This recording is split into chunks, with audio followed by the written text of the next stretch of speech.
And a very good Saturday morning to you. It's Drivetime Radio, New York Vinnie here with you. And here this morning is actually in Plain, Washington. As you can see behind me, we are at the 2023 Northwest Overland Rally. Overland Rally, you say. What is Overland, Vinnie, you say? Well, we're going to explain that to you. We're going to show you some of the cool vehicles that are here.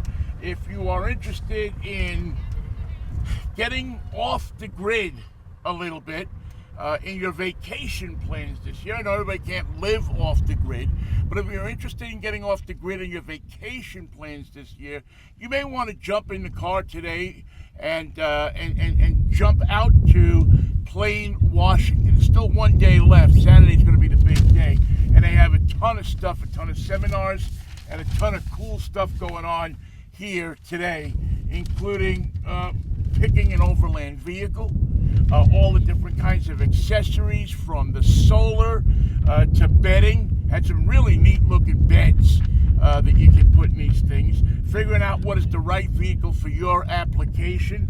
Figuring out, because there's a lot to figure out when you go over the land and through the woods to grandmother's house we go. There's a lot that goes on in the overlanding situation. You can do it with a vehicle, you can do it with a trailer, you can do it with an old van, you can do it with a pickup truck, you can do it with something that you put on top of your van or your pickup truck. You can sleep in the bed. There's all different kinds of options for those of you who want to, again, not just go into a trailer place and buy a fifth wheel and jump in the back of that and do it luxury style. This is a little more gritty. This is a little more of back to the earth, back to the woods type of thing. You leave a small footprint. You bring your stuff with you. You take your stuff back out. It's that kind of thing. It's more, I would think, maybe more environmentally conscious than RVing. I don't think the investment is as much if you're going new in these vehicles, although I got to tell you, I've seen some vehicles here that look like they have phenomenal price tags, made out of all different kinds of materials, with kitchens, with outdoor kitchens, with sinks, with beds. We might even see one with a hot tub somewhere around here. Maybe they just tow that behind it. But it's something that's growing on a lot of people. More and more people are doing it. More and more people, since the pandemic, are going out to these types of events, learning more about overlanding, learning more about getting out of the house, not staying in a cushy hotel, not glamping, which is something a lot of people do. With all the accoutrements of home, you get the TV and this and that. I'm sure if I walk through this place, I'm going to find a TV or two, but I think here more the entertainment is the family dog, as you can see behind me, than it is anything else. And there's a certain type of togetherness, of community that goes on around this event, where you see kids and parents and adults and single people and all kinds of different people coming together at a campfire at night, learning more about what this is and what it's about, and also doing some of the things that maybe gets lost in our society a little bit these days, and communing with each other, talking to each other, and learning more about something that not everybody's doing. Again, the most popular thing is to go to an RV place and buy a big RV or rent a big RV and get out on the road and stay in campgrounds. This is a lot different. This probably entails staying a lot more in BLM, Bureau of Land Management lands, or state parks, or places where you're not going for $60, $70 a night for a campground. I get my knowledge of this really mostly from YouTube. I watch a lot of the YouTube campers and glampers and overland people, and it's such a fascinating world to me because there's so much freedom in it. There's so much, as you'll see as we pop along, there's so many people who are freed up by this, not only to go to a place like this, but to go off-road, to get off the beaten path, to go places where you don't normally go. You wouldn't pull a 25 or 30-foot trailer. You just take your 4Runner or your a very popular vehicle here seems to be the Land Rover or Jeep, and take that vehicle. Here we see one of those mini Delicas from Mitsubishi that has become so popular in this particular area of camping. But as you look at all the different kinds of vehicles, not a lot of big trailers, smaller contained vehicles that will get you through muck and mire.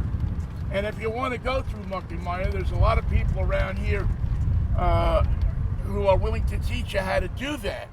And we will talk to somebody who will explain a little bit more about that as we go along. But if you bring your vehicle out, there's a lot of different. Here we see, look at this thing, this old fire truck here, the Unimog, is one of the stars of the show. I mean, people have been coming by and looking at this thing all day, all Friday. It truly is one of the big stars of the show. And they have a course set up here, an off-road course that you can come and bring your vehicle. We're taking a look at it now and go through the off-road course. There's instructors here to teach you some of the finer points of going off-road. And again, it's a good, solid family and family dog event that people can come and hang out and have a good time and learn a little something about what overlanding is and what it is to be part of this growing community. All right, while we're here this morning, we would be remiss if we did not say good morning to our good friend, our producer, and the man who is actually out here with me today, Nathan. Nathan, how are you this morning? Good morning, Vinnie. Pleasure to be along on the ride with you. Oh, it's a pleasure to have you, Pally. What do you think about all of this? Is this something that interests you, Nathan, at all? Well, we're still setting up here. This is the first day. It's kind of the setup day, if you would. But later on, they just got so much going on. I'm looking at the event, and it's just like every hour there's something else going on. If you come down here on a Friday, Saturday, or Sunday, heck, you can even bring your mountain bike if you're into that. They'll do some trail riding, but you'll learn a lot about off-road riding and really what it's like to take a repurposed factory SUV or truck and slap a camper on it or anything else that's not typical from RV lifestyle and going out into the wilderness and just having a good time with you and whoever's along with you and spending it in nature. Like here in Plain, Washington, just a perfect place to go overlanding. They couldn't have picked a better spot. Yeah, I mean, you got mountains here and the green and a community of people that love doing this and feel like this is a great place to go and to talk to each other about the finer points of this. And, the interesting thing is, you say, oh, well, I don't have $150,000 to spend on a vehicle and on equipment. Well, I'll tell you what, there are people here with homemade rigs. There are people here with $100,000 Land Rovers. There's people here with old Land Cruisers, Toyota Land Cruisers.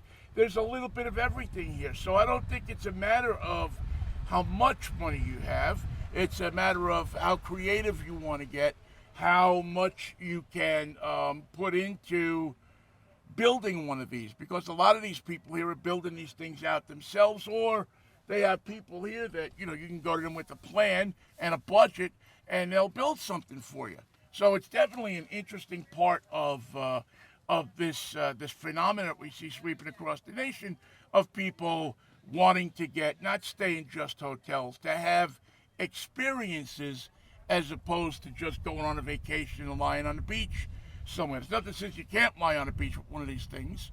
Or pull up to a beach or go down to Baja, California, something like that.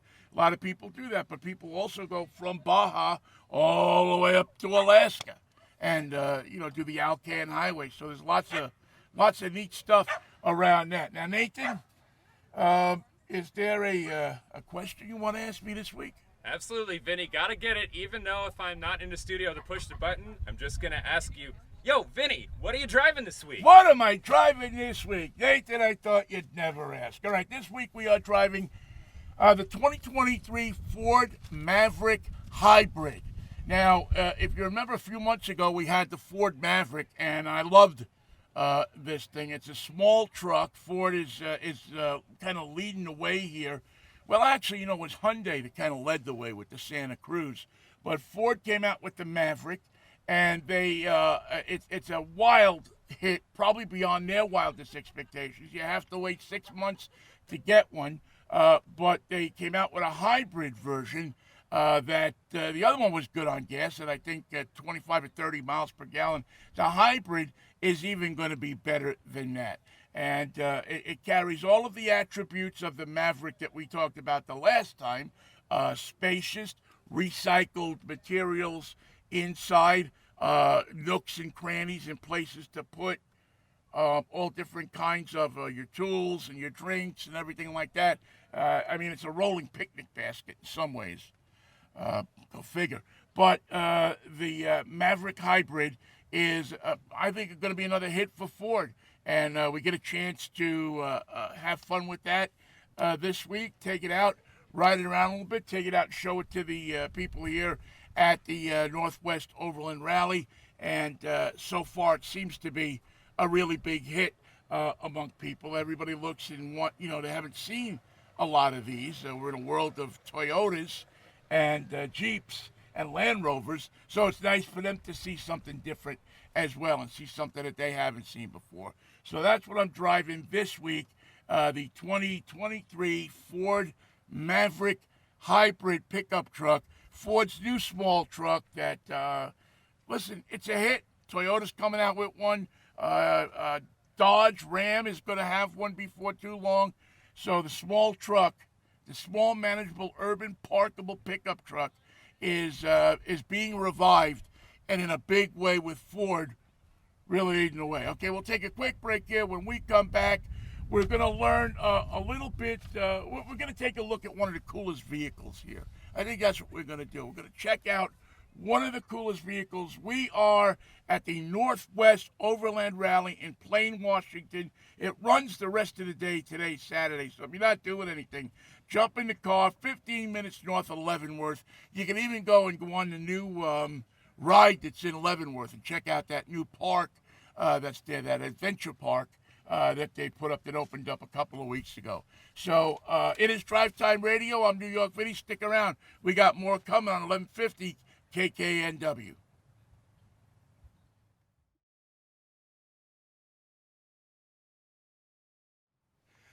All right, back with you here on Drivetime Radio. We are live at the 2023 Northwest Overland Rally in Plain, Washington, just north of Leavenworth. This Saturday, you got nothing to do.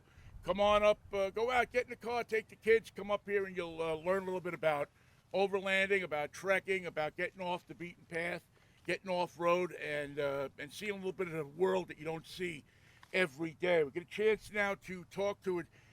In driving around here, I was looking around at these vehicles and saying, man, there's some cool vehicles around here, but the two coolest was this Mercedes behind me on this side, and what is this, a Canter? Yeah, Mitsubishi Canter. Mitsubishi Canter. This is Brian from Everett. Say hello, Brian from Everett. Hey guys, how's it going? There you go.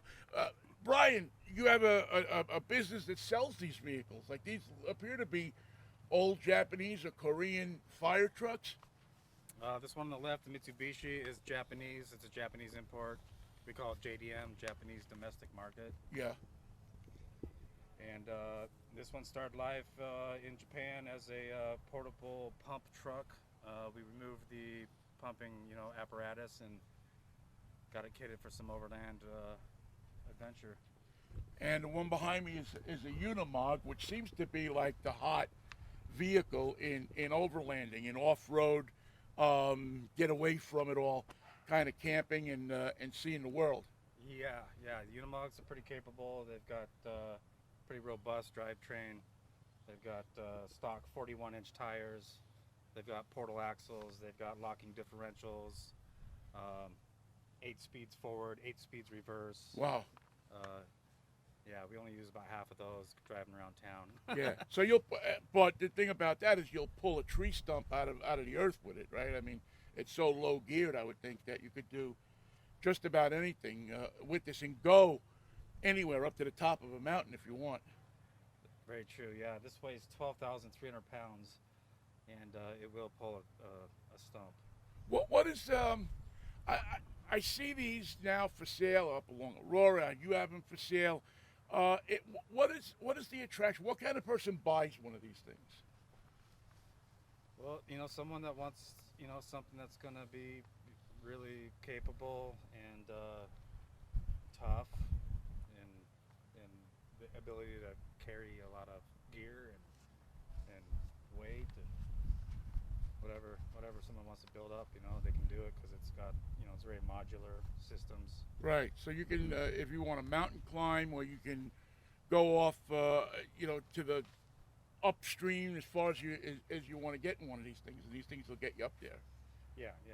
Now, what is it? Now let's take a look at the Unimog, because that's the one that everybody is whispering about. This is a Mercedes-Benz.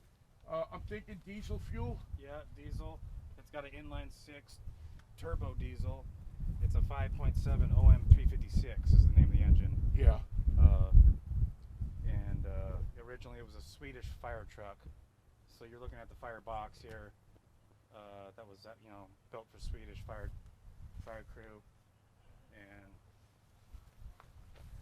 we got the roll-ups here for whatever they had in here. Yeah.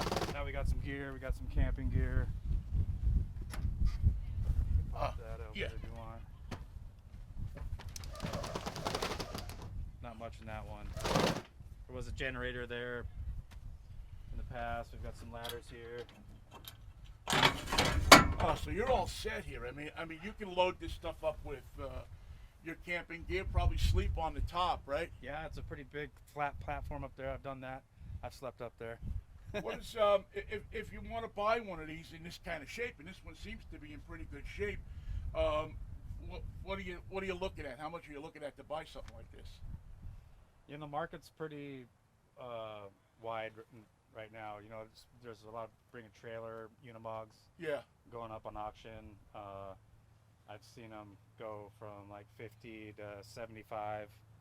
I've seen one kitted out with a habitat for camping go for 177. Wow. Recently, which is fairly low on the whole grand scheme of things, And it's nothing. I mean, there's nothing comparable that you can buy today, brand new to this, is there? Well, you can buy a brand new Unimog, but you can't import it into the U.S. So we're stuck at 1998 for imports into the U.S. from other countries. 25 years old. Yeah. Yeah. 25 years old. And this is a 1987, and it has like 18,000 miles on it. Were these better built than the new ones? Somebody told me that the older they are, the better crafted they are. Yeah, I think once they switched over to this like square cab, I think they got better. I'm not a real expert on these, but yeah. Actually just picked this up from the Port of San Diego about 3 weeks ago, and I drove it back from the Port of San Diego, 1,200 miles. Up along I-5? Yeah. You got some looks, didn't you? Yeah. You had a few people that were looking at 53 miles an hour the whole way. It was nice. Well, you get to see America that way. Yeah. Let's walk around to the front a little bit, because it's just such a unique looking vehicle. I was in one of these, I did a trip to Cuba a couple of years ago, and they had one of these, something similar to this. There was an old army truck. I mean, this winch looks like it'll pull a house right off of its foundation. It's pretty big. It's a hydraulic. This is not just an electric winch. It's a hydraulic, yeah, right? it's hydraulic. Look at that. I mean, you get your money's worth with that. What kind of mileage you get on the? I mean, it's almost stupid to ask, but I will anyway. What kind of mileage do you get on something like this?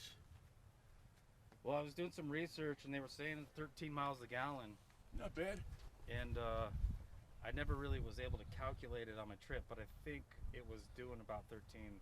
Yeah. It felt that way, because these get about 14. And I didn't fill it up too many times, I got through Oregon without filling up at all. Wow. And I think the tank's about 35 gallons. Holds about 35 gallons, maybe a little more. I haven't quite got the 411 on that. Do you meet some interesting people selling these things? Oh yeah, yeah. It's more. I like the community that surrounds these things. It's great to meet all these people that are building these things and getting to know. Yeah, it seems to be a ton of fun just walking around and talking to people. It just really seems to be a good bunch of people having fun, and what impresses me too is also the stewardship of the environment. I mean, people seem to really take it serious to leave the land as good as they found it. Yeah. Because people sometimes will look at these things and say, "Gee, look at them, they're just chewing up the land and messing it up." But I mean, I've found in talking to people that they really do care about the environment, and they care about the situation of leaving the land, much the way they found it. Yeah, definitely want to tread carefully, and leave a light footprint. All right, if one of my listeners wants to sees this on the internet, hears it on radio, wants to buy one of these things, how do they get in touch with you? I got a website. It's jdmoffroad.com, and we have a car lot. We're a dealership up in Everett, and they can reach out to us online. We have, they can submit a form online, or they can give us a call or come up, visit us. And they'll find you. They'll find you on the web, and who knows? Maybe somebody's listening to this today and says, "You know what? I need one of these." They're a high tech. They got a lot of money. They don't know what to do with. They call you up, and all of a sudden they got a Unimog in the driveway, and nobody messes with them anymore on the block. It's kind of, if you see somebody with one of these parked in their driveway, chances are they're not. They're like, okay, let's just leave him alone. Let's not bother him. He can do whatever he wants. All right, Brian, listen, thanks for showing us your vehicle. It looks like it's a lot of, is it fun to drive? It is super fun to drive. Yeah, I mean, I know you're sitting up high and people are looking at it, probably stop you at every rest stop and everything saying, what the heck is this thing? Definitely. How about, I'm thinking the kids love to get rides in this thing too. Yeah. Well, it was set up for some firefighting, so there's some strange seats for the passenger. They're designed to clip into an air tank and lock you in. Ah! And it's kind of strange, but we gotta get a more comfortable seat up there. But yeah, seats 3 up front, and then sleeps a couple on top, and there's a sky's the limit as far as building this thing out. Yeah. Looks like a ton of fun, man. Thanks for spending a couple of minutes with us. That's Brian from JDM Import. If you're thinking about a Unimog, you want to know more about them, or these foreign vehicles that you can bring in 25 years old or more, give them a call. Go online. We'll also put a link on our Facebook page at drivetimeradio.com, drivetimeradio.tv.com. I shouldn't forget that. And stick around, because we'll come back and talk a little bit more about overlanding as we are out at the Overland 2023 Northwest Overland Exposition Rally out here in beautiful Plain, Washington, where the sun is shining, the birds are chirping, and the people are camping. It's Drivetime Radio.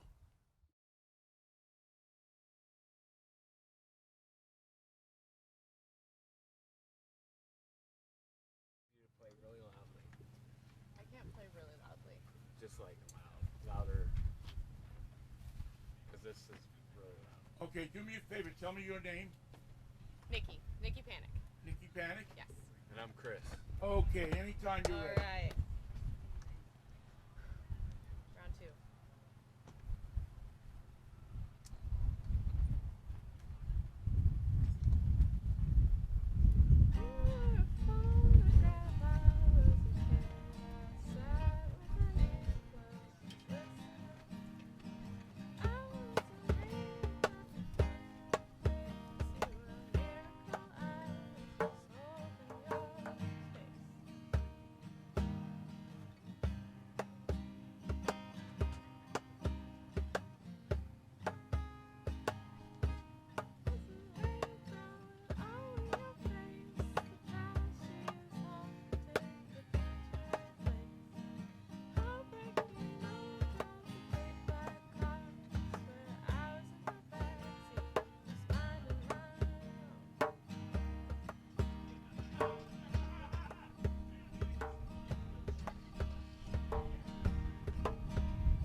All right, back here on Drivetime Radio, New York, Vinnie with you as we are live at the 2023 Northwest Overland Rally. Once again, you're listening to this on Saturday morning. If you're not doing anything, load the kids up in the car and the wife and come on out to beautiful Plain, Washington, which is about 15 minutes north of Leavenworth, so you can go check out the new adventure park there and then come up and take a look at the adventure that doesn't happen in a park. It happens all over the United States and Canada and in Baja, Mexico and South America and all over the place. That is overlanding. Chris Walker is with us, who is an overland instructor. Chris, how are you? I'm great. Nice to meet you, Vinny. Good. Chris, tell me, first of all, tell me the name of your school, so if people want to learn more about this, they can find it. So I own a school in Canada known as Overland Training Canada. Yeah. And we're an off-road training school that works with recreational drivers, all these overland style folks.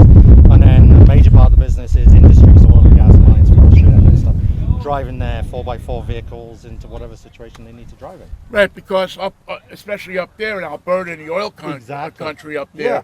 I mean, it's not a road going down every oil field and everything. You have to pretty much drive one of these things in and camp, and Exactly. and you teach people how to do that. Now, what is, for people who are listening to this the first time, what is overlanding? What's the definition? If I say I want to get involved in overlanding, what am I doing? There's several. I mean, you could almost say it's car camping, but I think it's a bit more than that. Yeah. It's people who have 4x4s of any variety of levels, straight from a vehicle manufacturer, to people who love modifying them to make them more capable, more off-road based, and it's people who want to use their vehicles to go driving into the amazing wilderness across the world. I mean, especially here in North America, and see great places, do fun things, and camp in the wilderness. Now, it would seem to me that you need a better skill set than the guy coming down I-5 driving back and forth 3 or 4 miles to work every day. It seems to me, just by the fact that I've done this a little bit, that you need to know a lot more about not only your driving skills, but the vehicle capability as well. Absolutely. You know, with this modern kind of explosion of overlanding or off-road driving, the vehicles that we have these days are so capable that you can get so far into the wilderness that you need a little bit of level of an education, so that, I mean, you could be hundreds of miles out there in, I don't know, Nevada or Utah or Oregon, and that little bit of education to teach you about how to use that vehicle, how to know what it does, its capabilities, and ultimately how to be safe and protect the environment. I mean, when we drive on the I-5, just say locally as a highway, that's engineered for millions of people to drive up and down there. These off-road trails, they're not engineered. They could be old mine roads, they could be old exploratory roads, they could be old forest roads or old goat trails. So they have none of these modern engineering protections, and the education part of it is just to help people understand those dangers, look after themselves, and have fun out there with looking after the environment. Right, as many cameras and all the kind of downhill stuff that they put in these vehicles, it still comes down to how well a driver knows how to use those implements and knows how to control their vehicle. And it's something that you don't get by reading a driver's manual. You have to. I mean, if you're smart, you take a few, even if it takes you a week or a weekend or something like that, and at least take a basic course in how to get yourself out of trouble if you get into it. Absolutely. What to look for. I mean, so many different things that can happen where there's no phone to call somebody. Absolutely. I mean, like we said, modern vehicles are amazing in their capability. They've got so much technology, but one of our favorite phrases when we teach people in any aspect of off-road driving is use good technique before you rely on the technology. Technology is amazing, but you still need to be a smart driver to use your vehicle correctly and safely before you're allowed to use the cameras and all the buttons and switches, so that you can use that technology to make your life maybe a little easier, a little bit more comfortable, and maybe a little bit more performance. But it has to be centered around good skills first. What's the biggest mistake you see people make when they get into these types of vehicles? Oh gosh, that's a broad question. Somewhat cringeworthy. Not the one I've decided about. No, I you know what? I think it's underestimating the hazards out there. maybe are underestimating or overestimating your own skill. Yeah. We like to try and advocate for people just to take a little bit of a step back, because you can still go to great places. You just don't need to push yourself that hard all the time in this aspect of off-road driving, the overland Right. kind of area. I mean, if you have a big, huge built-up 4x4, then the more challenging trails in, say, Utah might be more rewarding. But for this kind of environment here with these people, it's expensive, capable vehicles going out into the wilderness. Just be a smart driver first. Do you also teach about preserving the environment? Because I know we talk to a lot of people, especially in the Northwest, so many people are environmentally conscious. Conscious about the environment, unconscious when they drive sometimes. But there's so many people that are conscious. They say, oh, you know, these things are ruining the environment, the birds, to this, to that.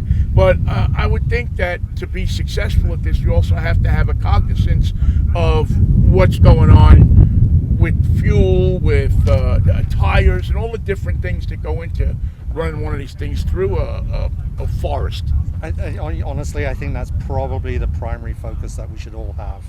I mean, let's just take North America for an example. North America is staggeringly beautiful, staggeringly diverse.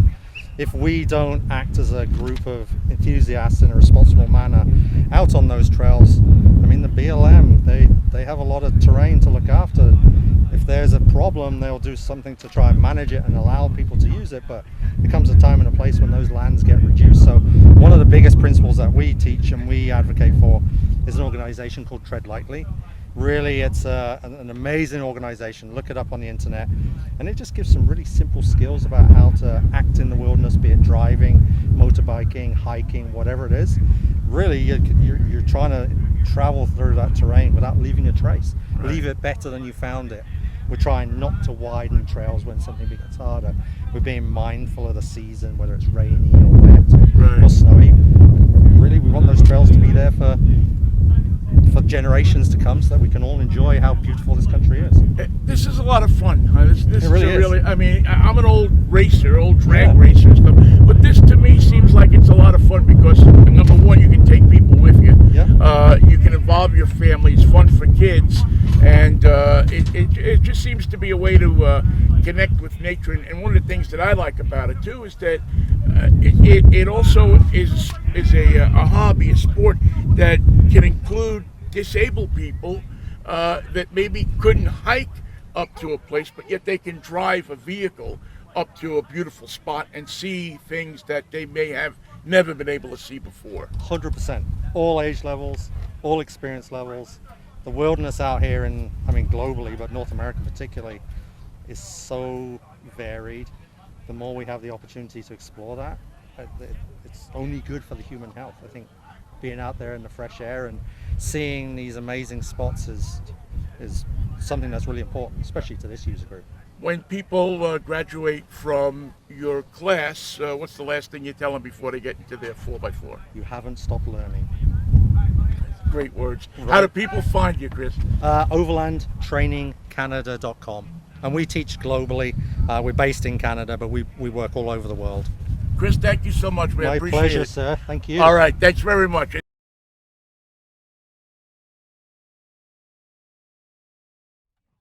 B-roll.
drive on the back roads. You can learn here. These guys have jacks that hold your trailer up. These guys are from the Teton Overland show. This is going to happen in September. I'm thinking at the Grand Teton National Park. We're about, or yeah, close we're to about it. 45 minutes west. It's amazing how I put that together, huh? I mean, I should be on a quiz show. Yeah. But yeah, this is they get to walk. You know, let's see, when is this going to be? Is it the waterfront at Snake River Landing in Idaho Falls, the Teton Overland show, and they're going to be spoken to this gentleman before about building out RVs, and we have nuclear with energy anytime, anywhere. So I'm thinking that they are you plug in. That's one of the popular things out of these things is plugging into the having the portable generators, the portable power packs that give you an ability to have power on demand almost wherever you want it. Got different mounts. I'm sure that's you're mounting up your camera or whatever. More trailers. I mean, there's just a ton of stuff here that you can take a look at, equip your rig, or talk to people just about getting involved in this hobby, this sport. I wouldn't call it sport because it doesn't seem to be competitive, but certainly a hobby. Look at this old Sprinter here. I mean, isn't that looking cool? Look at that thing. That's dynamite.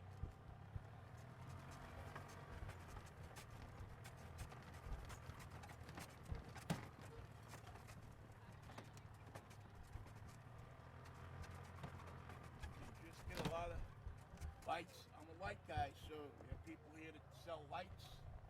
Because if you're going to go off-road at night, you need lights. I mean, if there's anything I've learned in life is you need lights to see where you're going.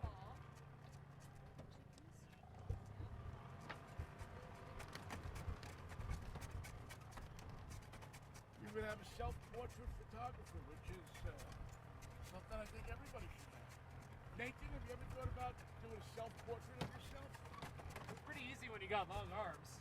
Yeah, you could just put the thing You don't around. even need a selfie stick.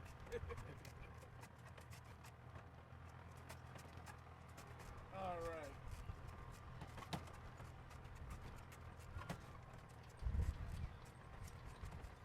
You see old Willie's Army vehicle.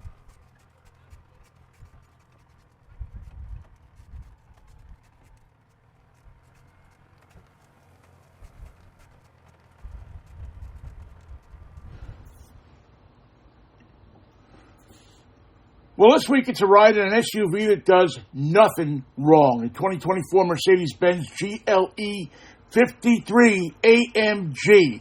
Now, the GLE53 AMG rings about as much power out of a 6-cylinder turbo as you are going to need. 429 horsepower to be exact. When you add that to a towing capacity of 7,700 pounds, you get a vehicle that adds a lot of show to its go. Now, our test ride came in the form of a coupe, which sacrifices... Oh, you hit the motor. Sacrifices a bit of cargo room. And there's also a more traditional squareback version available if you need the space and are willing to give up the fastback look for it. But look at the interior in this car. Look at the way that they have constructed the interior lighting that you can play with and make it any color, any kind of color theme that you desire. You slide into these AMG branded seats. They're comfortable. You sit up high. The seats are firm. They're heated. They're cooled. And the sweeping screens in front of you give you all the information you need about these cars. I mean, this interior is like a mood ring from the 1970s. In fact, I think I spent a little too much time playing with the interior lighting in this car. But the AMG is going to make its bones on how it lights up the tires, not the dashboard. And this one lives up to its letters. The supercharged, turbocharged, hybrid-assisted inline-6 delivers the torquey acceleration you would expect getting a ride from 0 to 60 in just 4.5 seconds and turning a quarter mile on a tad under 13. Quick enough to get you onto the freeway in a very spirited rush.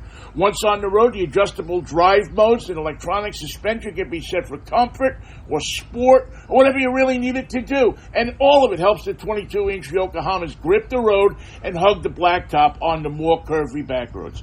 Playing with the suspension gave this car a lighter feel than its heavy curb weight of 5,238 pounds. Sticker price on a 2024 AMG GLE53 Coupe was $99,310 as tested with EPA figures of 18 city, 22 highway, 20 MPG combined. The car will use 5 gallons of gas, that's premium gas, every 100 miles. If you're looking for this type of sport utility vehicle, this coupe look, the AMG GLE53 is a spectacular vehicle. I absolutely loved my week in this car, loved all of the tech that was in it, and hated to see it go away. That's another edition of the Drivetime Road Test here on Drivetime Radio.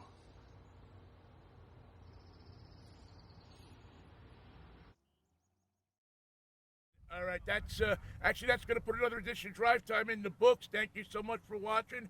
If you get a chance, come on out here. Otherwise, we'll see you next week, 8 o'clock on Saturday morning, right here at 1150 KKNW.